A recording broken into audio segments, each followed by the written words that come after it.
कुछ वैज्ञानिकों का मानना है कि ऑक्टोपस किसी दूसरे ग्रह से आया हुआ जीव है। वो किसी उल्कापिंड के जरिए पृथ्वी पर आया है। लेकिन वैज्ञानिकों ऐसा क्यों कह रहे हैं? आइए जानते हैं ऑक्टोपस की यह रहस्यमय जानकारी।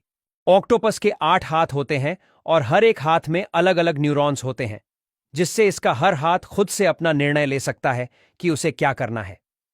दूसरी ओर ऑक्टोपस के 3 दिल होते हैं, 2 ब्रांचियल दिल और एक सिस्टमिक दिल, जो इसका रक्त संचार को आसान बनाते हैं।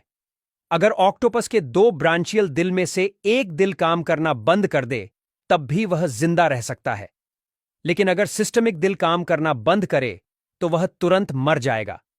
ऑक्टोपस का खून नीले रंग का होता है और इसके खून में हेमोसाइनिन नाम का तत्व होता है, जो इसे नीला रंग देता है। दूसरी ओर ऑक्टोपस में हड्डियां नहीं होती। इसकी बॉडी पूरी तरह से नरम और लचीली होती है, जिससे यह बहुत ही छोटे छेदों से भी निकल सकता है। ऑक्टोपस को पृथ्वी पर सबसे बुद्धिमान जीवों में से एक माना जाता है। यह सीखने और समस्या हल करने की क्षमता भी रखता है। ऑक्टोपस इंसानों की तरह देखकर सीख भी सकता है। एक प्रयोग में 2 ऑक्टोपस रखे गए। एक को पहेली हल करना सिखाया गया, दूसरा केवल देख रहा था। जब दूसरे ऑक्टोपस को वही पहेली दी गई, तो उसने पहले वाले से कहीं जल्दी हल कर ली। आमतौर पर सभी ऑक्टोपस जहरीले होते हैं, लेकिन ज्यादातर इंसानों के लिए घातक नहीं होते। लेकिन ब्लू रिंग्ड ऑक्टोपस का जहर इतना खतरनाक होता है कि यह इंसान को कुछ ही मिनटों में मार सकता है। यदि किसी कारणवश ऑक्टोपस का कोई हाथ कट जाता है, तो उसका शरीर खुद ब खुद उसे दोबारा उगाना शुरू कर देता है। कुछ हफ्तों में नया हाथ पहले जैसा ही मजबूत और पूरी तरह से सक्रिय होता है।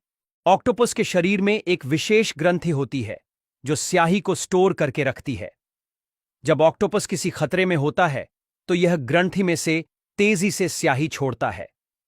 यह स्याही पानी में एक गहरे धुएं जैसी धुंध बना देती है, जिससे शिकारी भ्रमित हो जाता है और ऑक्टोपस को भागने का समय मिल जाता है। दूसरी ओर ऑक्टोपस की प्रजनन प्रक्रिया बेहद अलग और जोखिम भरी होती है, क्योंकि प्रजनन के बाद नर और मादा दोनों की मौत हो जाती है।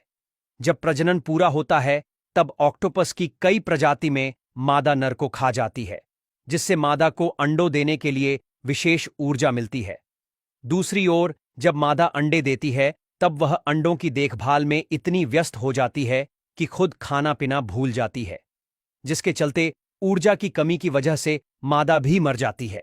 जब ऑक्टोपस के बच्चे अंडों से बाहर आते हैं, तब उसकी देखभाल के लिए कोई नहीं होता।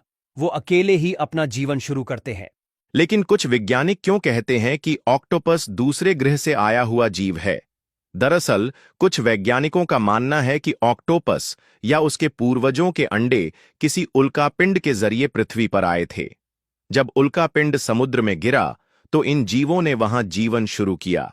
दरअसल ऑक्टोपस में 33,000 से अधिक प्रोटीन कोडिंग जीन पाए गए हैं, जबकि इंसानों में यह 25,000 जीतने ही होते हैं।